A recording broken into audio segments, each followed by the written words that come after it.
Delhi assembly ఎన్నికల్లో సత్తా చాటేందుకు పార్టీలు కత్తులు దూస్తున్నాయి. ప్రత్యర్థులపై విమర్శలతో విరుచుకుపడుతున్నారు నేతలు. జాతీయ పార్టీలైన బీజేపీ, కాంగ్రెస్లతో ఢీ అంటే ఢీ అంటుంది ఆమ్ ఆద్మీ పార్టీ. ఢిల్లీలో పొలిటికల్ హీట్ పతాక స్థాయికి చేరింది. స్టార్ క్యాంపెయినర్ల ర్యాలీలో హడావుడి ఎక్కువైంది. అబద్ధాలు చెప్పడంలో కేజ్రీవాల్ దిట్టన్నారు బీజేపీ జాతీయ అధ్యక్షుడు జేపీ నడ్డా. ఫిబ్రవరి 5న పాలు ఏవో నీళ్లేవో తేలిపోతుందన్నారు ఆయన.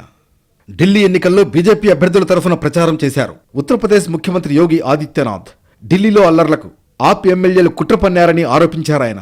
కేజ్రీవాల్ హయాంలో యమునా నది కలుషితమైందన్నారు యోగి. యోగి ఆదిత్యనాథ్ ఆరోపణలకు కౌంటర్ ఇచ్చారు ఆప్ అధినేత కేజ్రీవాల్.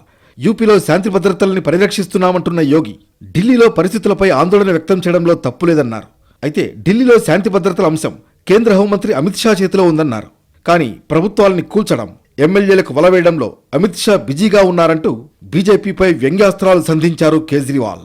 ఢిల్లీ ఎన్నికల్లో కాంగ్రెస్ కూడా ప్రచార జోరు పెంచింది. అయితే రాహుల్ గాంధీ అనారోగ్యానికి గురి కావడం వల్ల నిన్న ముస్తఫాబాద్లో ర్యాలీ రద్దయింది. మొన్న సదర్ అసెంబ్లీ నియోజకవర్గంలోని ఇంద్రలోక్ మెట్రో స్టేషన్ దగ్గర సభకు కూడా రాహుల్ గాంధీ హాజరు కాలేదు. ఇక ఇవాళ మాదిపూర్లో జరిగే బహిరంగ సభకు రాహుల్ గాంధీ హాజరు కానున్నారు. ఢిల్లీ అసెంబ్లీలోని మొత్తం 70 స్థానాలకు ఫిబ్రవరి 5న పోలింగ్ జరగనుంది. సమయం దగ్గర పడుతూ ఉండడంతో ప్రచార హోరును పెంచాయి పార్టీలు.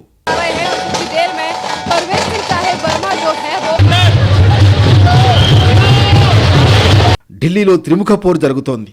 లోక్సభ ఎన్నికల్లో ఇండియా కూటమిలో భాగంగా కాంగ్రెస్, ఆమ్ ఆద్మీ పార్టీ కలిసి పోటీ చేశాయి. కానీ అసెంబ్లీ ఎన్నికలకు వచ్చేసరికి కత్తులు దూసుకుంటున్నాయి. మరోవైపు లోక్సభ ఎన్నికల్లో బీజేపీ క్లీన్ స్వీప్ చేసింది. 7కు 7 సీట్లను గెలుచుకుంది. అదే జోష్ అసెంబ్లీ ఎన్నికల్లో కొనసాగుతుందని భావిస్తున్నారు కమలనాథులు.